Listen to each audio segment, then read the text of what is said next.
The connection you have with your family, for better or for worse, is one like no other. There's a bond formed with those in your family that is specific and can be all-encompassing. For 29-year-old Grant, his family had been there in a way that I think is quite rare. He disappointed them, betrayed them and lied to them over and over again, but each time they'd taken him back into their lives and the family home. They'd supported him and genuinely tried to do everything in their power to help him to get to a better place in his life. But his own brother Cody told his girlfriend that he was worried Grant might snap and that he could kill them all. This is Red Rum, stories about the true victims of crime. This show is made from various source documents listed in the show notes. I use news archives, documentary footage and court documents, and so the episodes are accurate to the source material I can find. You can find all episodes as a podcast version in the description box down below. Chad Amato married Margaret, who already had a son, Jason, from a previous relationship. Chad had adopted Jason when he was just 3 years old, and it wasn't long after that, the couple decided to have a child of their own, a son who they called Cody. And then 2 years later, they had another son, Grant. The family of 5 had a pretty comfortable life. They lived in a big house with a lot of land in a nice area of Florida, and Chad worked as a pharmacist whilst Margaret worked at a medical coding company. The family were doing so well financially that they even bought a second home, this time in Tennessee, and Chad and Margaret decided that they were going to move there once they both retired. Jason was a little bit older, and so by the time that he had moved out, Grant and Cody had become super close.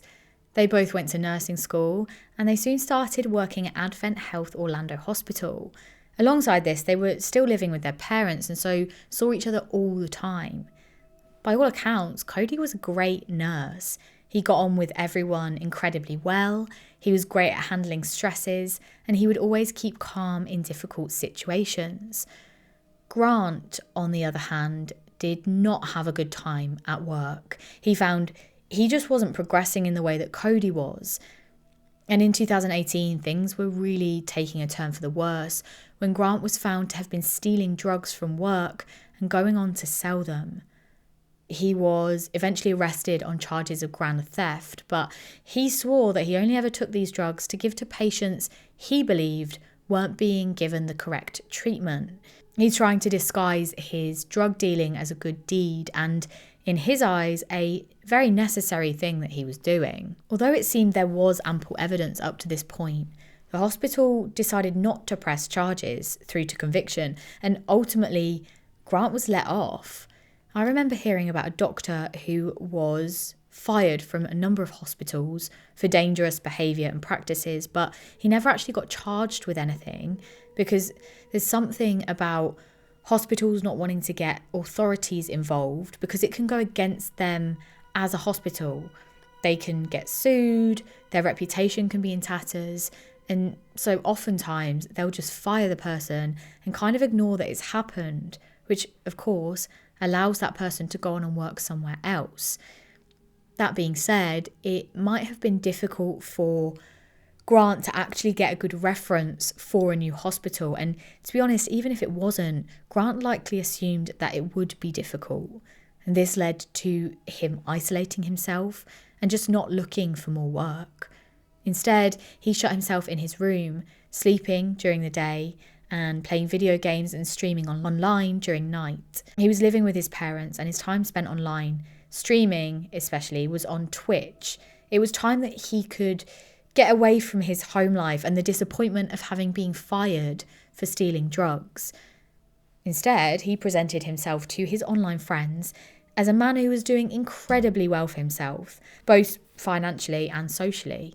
It's not surprising that at some point during his time online, he stumbled deeper and deeper into fantasy and further away from reality. At one point, he began accessing a number of adult sites, including one called My Free Cams. It's described as a website that provides live webcam performances by models, typically featuring nudity or sexual activity. But, and just a note on this, it is not free at all. It is a paid-for service and it can add up to a lot of money. When Grant went on this particular site, he would always watch this one woman, and he began to become pretty obsessed with her. This woman, Sylvie Venceslavova, did shows that cost 90 tokens per minute. I did the maths of that amount I could find online, which was 5,000 tokens for over $600. So it looks like these 90 tokens would cost about $10. I've seen it reported that Grant would spend 4 hours per night with Sylvie, which would total about 2,400 tokens. It became an extremely expensive habit, especially when we know that Grant had no job and he'd spend his time online streaming but not necessarily earn any money. Now, on top of the money he was spending consuming Sylvie's content, Grant also started sending her expensive gifts, including lingerie and sex toys, where there was this kind of interactive element and he could buy her these things and then see her using them while she was on webcam. On top of this, he would often watch Sylvie's shows with other users on the website, and these men would tip Sylvie with tokens, and if one person tipped 10 tokens, the next would tip 20, and then the next would tip 40. It's like they were in some kind of competition, all just sort of massaging their egos. And for Grant, it's clear that there's a lack of understanding about what this transaction truly is. Grant would be spending money on the website and on her content, but he started to think that he and Sylvie had a relationship that went beyond the boundaries of work for her. He even started complaining about sending her money, not ever saying that he couldn't afford it, but rather saying that it made him feel weird for paying for her videos. And could he, quote, pretty please have videos for free? The video that he sends to her with this information is not only cringy, it's very creepy. This woman is doing her job and he's engaged with her through a website, but there is this significant shift at this point where Grant is clearly ignoring that and potentially starting to believe there's more to this with Sylvie and that she may even feel the same way. All right, Sylvia, look at me. I am outside going to check the mail. And I'm asking you if you can please, pretty please, send me one of your videos. I love it so much when you just send them to me. Yeah, I don't like buying your stuff. It makes me feel weird. Could you please send me one though? I'm not really sure why he would believe this. Over the course of just 3 months, he spent over $200,000 on tokens for this website. He had paid nearly $250,000 for a service. How's he suddenly thinking that this is some kind of two-way relationship? He hasn't even met her in physical life. $200,000 is so much money. And we know that Grant is not working at this time in his life. And so then the question becomes, where did he get this money from? He was living under his parents' roof, and it turns out he used this to his advantage. He took a $65,000 loan out in his dad's name and against the family home. And on top of that, he also stole a further $85,000 combined from both of his parents. And his dad was due to retire, but he actually had to hold off his retirement plans and continue working because he now had these huge debts to pay off. Grant also stole a further $50,000 from his brother, this brother that he had been super close to, even gone to nursing school with and worked at the same hospital, Cody. But once he'd stolen that money and there was none left to steal, he had to start getting creative with what he was taking. And so he moved on to stealing and selling expensive things, and that started with his brother Cody's gun collection. He stole a number of these guns, sold them, and then of course used that money to continue buying tokens. When his family inevitably found out about the money that Grant had stolen from them, they were obviously flipping furious, but more so than that, they actually sought to understand why he'd done it. Honestly, this case is confusing for a number of reasons, but given the kind of parents that Chad and Margaret seemed to be, and especially how they had brought up Jason and Cody, it's even more baffling with what happens. But Grant wasn't going to come clean to them about why he'd actually stolen the money, and so instead he made up this huge excuse and utter lie about why he needed the money. His family knew that he was a streamer and that he spent a lot of time online, And Grant had made up this narrative that his Twitch channel was doing extremely well, and he'd used the money that he'd stolen to invest in his Twitch channel, and it was becoming a source of income and a viable, successful career choice for him. We know now, with all of the evidence and 2020 vision of hindsight, that this just wasn't the case. And remember that Grant had created this false persona, both on Twitch and with the way that he presented himself to Sylvie, pretending that he's this really financially successful bachelor. And maybe there was a part of him that truly believed that about himself, or at the very least believed that he could get there one day. But right now, that was a complete lie. His Twitch was not on its way to a huge success, and he wasn't using any of the money for Twitch. He was, in fact, as we know, buying tokens to spend on my free camps. Despite all of this, and the fact that Grant had literally stolen from him, in December of 2018, Cody paid for Grant to come with him and a friend on a holiday of a lifetime to Japan. He knew that Grant was struggling and didn't have the money to cover the expense, and so in what became clear through my research as a testament to the kind of person Cody was in terms of kindness and openness and care for everyone, but especially his family members, Cody told Grant he would pay for everything. He just wanted to spend some time with him and for him to re-find his purpose and start making good decisions for the future, including hopefully getting a job once they returned. But whilst they were on this holiday, Grant snuck off for a few hours, managed to gain access to the internet, and he tried to access my free cams. And he attempted to steal money from the friend that they were on holiday with so that he could buy tokens for my free cams. Now, of course, when they all returned home, things just went from bad to worse. And after what had been a pretty amazing trip and break away from normal life, other than that little blip that Grant had, he returned home and sadly returned to life as normal, sleeping during the day, engaging with Sylvie at night.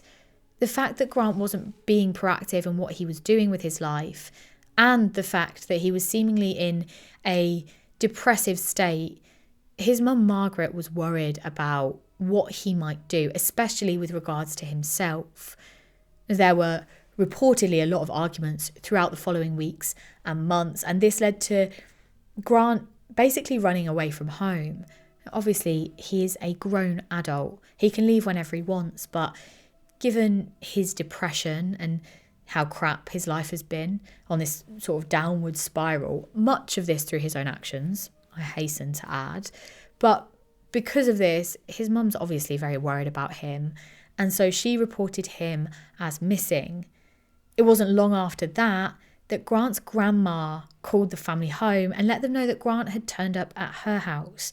He was safe and he just wanted to stay with her for a little while. It's her grandson and she had no problem in letting him stay, but also she knew how worried Margaret had been, and so she made sure that she let her know what was going on.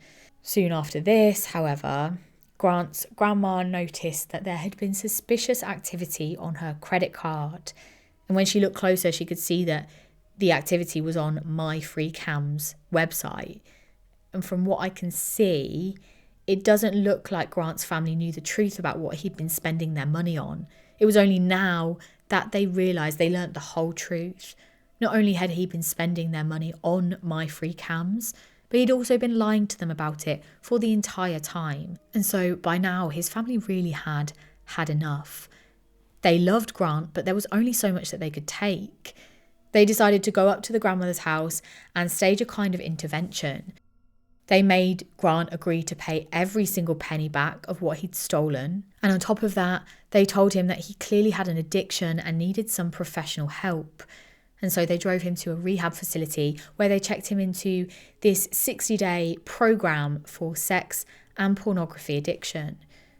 The program itself was extremely expensive. For these 2 months, it was going to cost $15,000, and that was to be paid up front. We know Grant obviously couldn't afford to pay this, but his brother Cody agreed to pay it, an extremely generous thing to do. But Grant didn't really seem to care about that. He did not take the program seriously, And although he stayed over the Christmas period, he bailed out after just 2 weeks. Now, of course, he had nowhere to go but back to his parents. And look, I'm not a parent, so I can't say what I'd do in this situation, but it is clear that both Margaret and Chad, and even Cody, although they were fed up of Grant's behaviour, they just couldn't abandon him. They obviously believed that they could help him in some kind of way. And they did. Margaret and Chad let him come back into the house with them, but they said that this time things were going to be different. Chad had changed the password on Grant's computer. They knew he needed to be free of all temptation, and so he would only be allowed to use the computer with permission from Chad, and he would not be able to use it past midnight.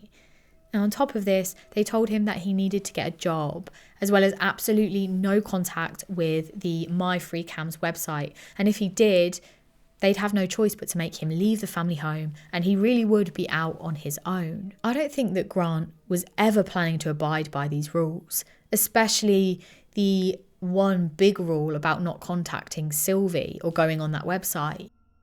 He actually ended up writing to some of his streaming and gaming pals. I lied to her and you guys from the beginning about myself. I'm not a professional gamer, did not own my own house, and did not drive a BMW. He then went on to try and excuse his behaviour. However, arguments continued ensuing in the house. And on the 24th of January, Chad told Grant it was time to leave. The family had given him so much kindness and patience, and they really had supported him when he had continually lied to them.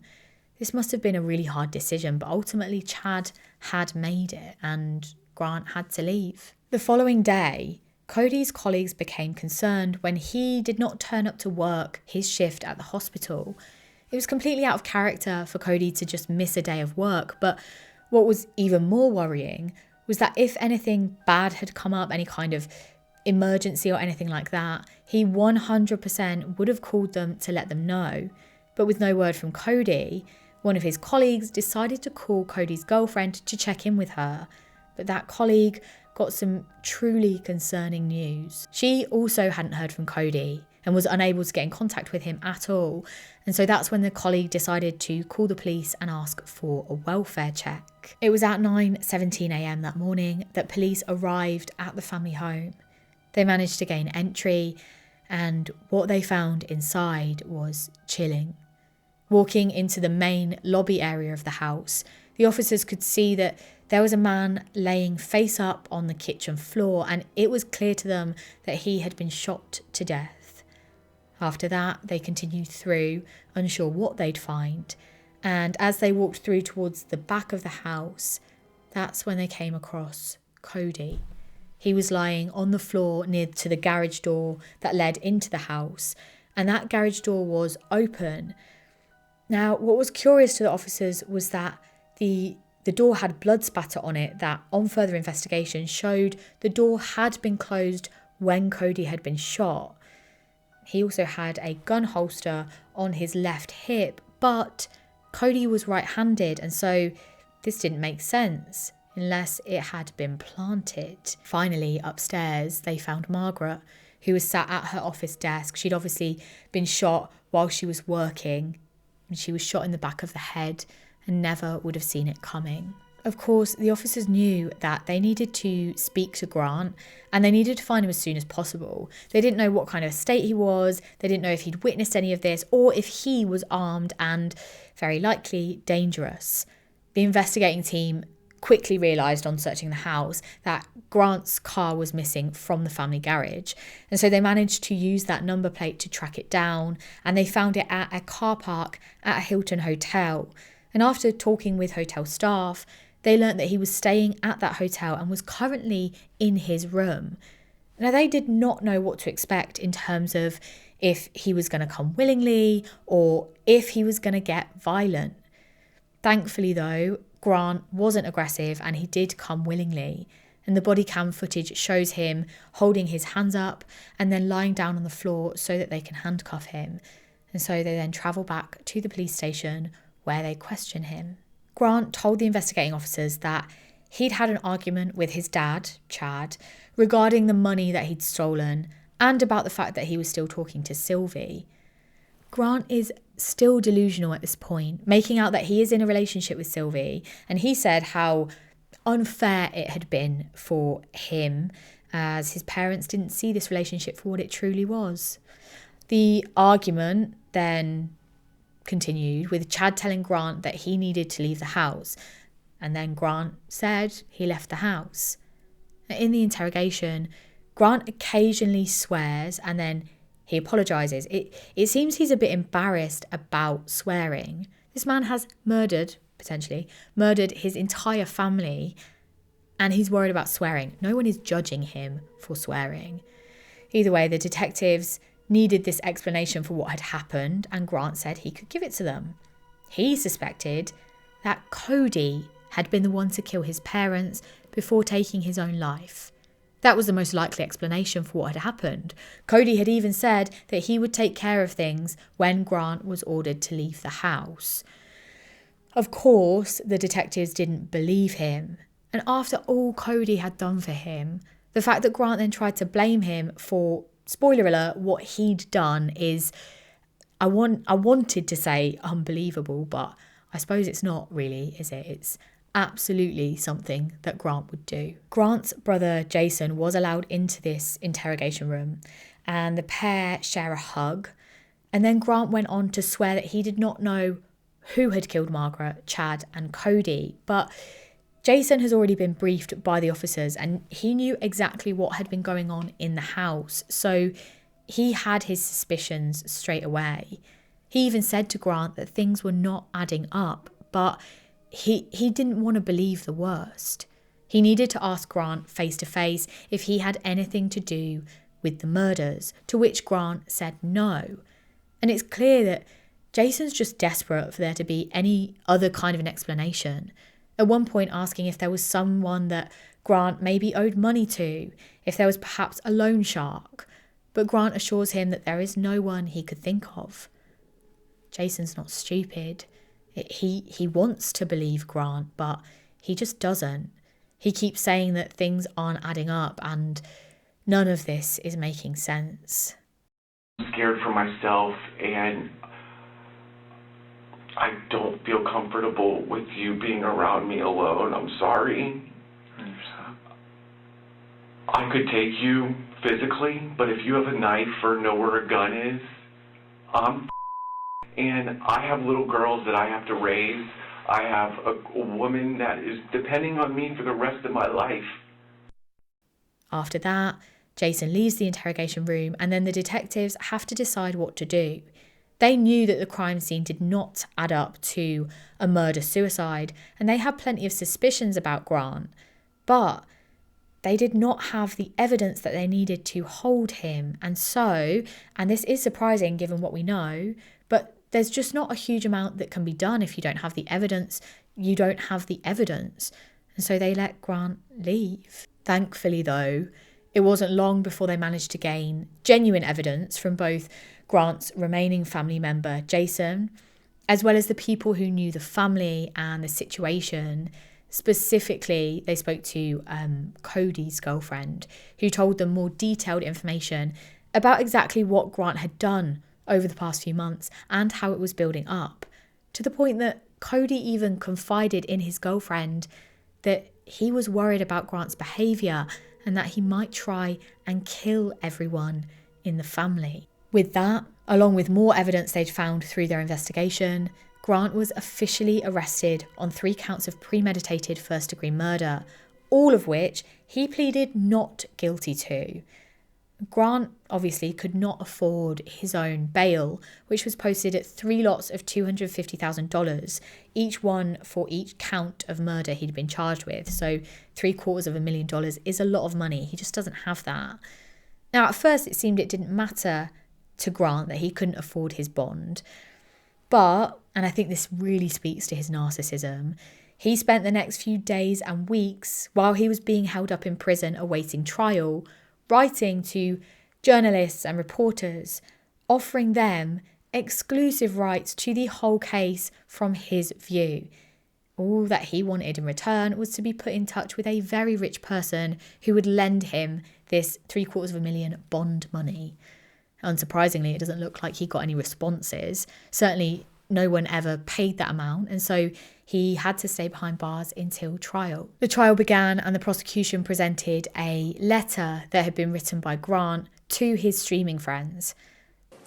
I lied to her and you guys from the beginning about myself. I felt intimidated from the onset of the room environment and felt like I had to be something far more unique than I was. My family found out about her, the website, and all the money I had been spending on everything. They would not have this and subsequently ambushed me where I was staying and forcefully signed me into a clinic in Fort Lauderdale here in Florida. This was an addiction clinic.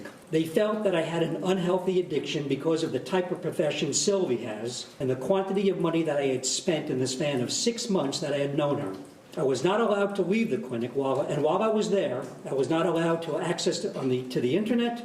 I did not have access to my phone. I did not have access to my computer. I was admitted in there until I was able to convince my family that I was fine and able to be released on January 9th. By this time, the damage was done. My family had hacked my computer at home, gained access to my phone records, and all my personal things related to Sylvie. They then took it upon themselves to lie to her about so many things related to me, which in turn led her to believe me even less after I finally came clean to her about the lies I told you above. I should mention the stipulation for me to be released from the clinic was to go along with the lies my family had told her to poison my image that much more. While Sylvie says that the reason why she can't forgive me is solely because of what I did, I can't help but feel that it is all part of it. I will never be able to forgive myself for making Sylvie sad and betraying her trust in me. I care for her deeply and wish for an actual second chance with her and the room. I am willing to do whatever it takes to be able to show the real me to anyone and to build a relationship that doesn't involve lies. Everything between me and Sylvie grew so fast. I hate myself for what I did, and I hate the thought of never getting to be with her again. After everything that I gave and everything that I tried to do with her, I just can't comprehend being without her. I am unable to function normally without her. Not hearing her good mornings or good nights. Not talking to her for hours a day. Not being a part of her room and her life outside of it. It's the most painful experience I've ever been through, and I will never get out. I will never get over her, and I never plan to simply replace her with the next one. I truly love this woman at first sight, and I fell in love with her over the months that I got to know everything about her. She never believed that you could love someone so fast, but I did. The truth of that fateful day is not known for certain. The prosecution, however, did present a most likely version timeline of the events based on the evidence they gathered from the investigation. They presented that Grant had been at home with his mum all day. She was working from home, and so he decided to kill her first, approaching her from behind, aiming the gun at her head, and firing. Grant's computer records show that he'd been active until 4:40 p.m, which is when he had likely murdered Margaret a minute or so after he'd come off the computer. After that, they presented evidence to show that Grant had lay in wait for his dad, Chad, whose phone signal ping showed him arriving home at 5:25 p.m, and that's when Grant had killed him, shooting him twice. Finally, and there's actually conflicting accounts of how this exactly happened, whether it was Grant calling Cody at work and saying he needed him to come home because of these heated arguments between Grant and their parents, or that Grant had used Chad's fingerprint to open his phone, message Cody, and ask him to come home ASAP. Either way, this was around about 9:15 p.m, and Cody headed back to the family home soon after. Now, rather than using the front door, he'd entered through the car garage door that led to the house, but he was shot before he'd even managed to close that door behind him, which relates to the blood spatter evidence I mentioned earlier. Just 2 hours after that final shot, Grant took Cody's phone and attempted to connect it to the computer and set it into recovery mode.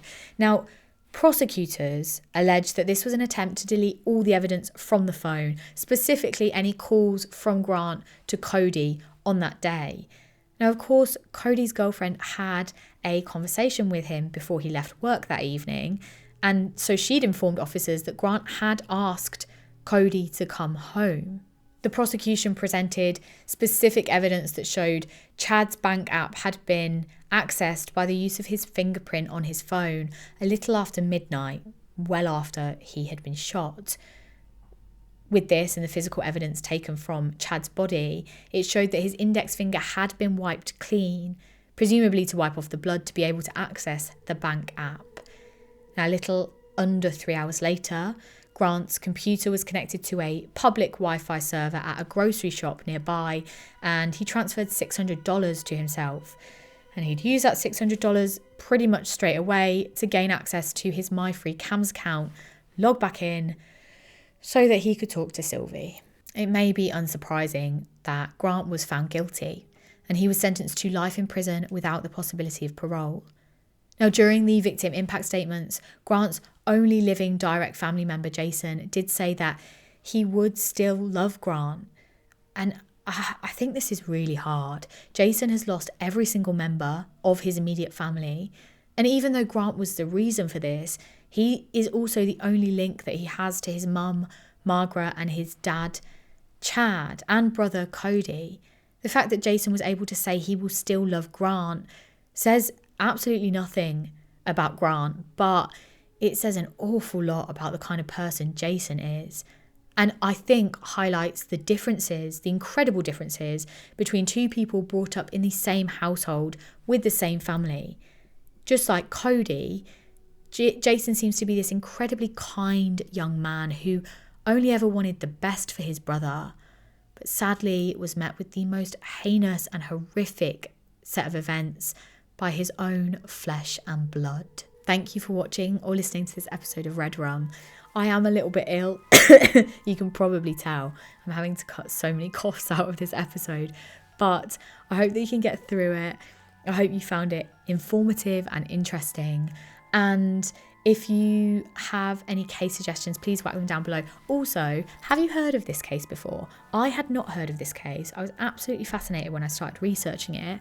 But within my research, I did find that there are hundreds of documentaries and articles and YouTube videos and podcasts and blog posts about this case. So I'm definitely late to knowing about it, but I'd be really interested to know if you have heard of it. And as always, if you have a case suggestion, whack it down below, and I'll see you soon for another episode of Red Rum.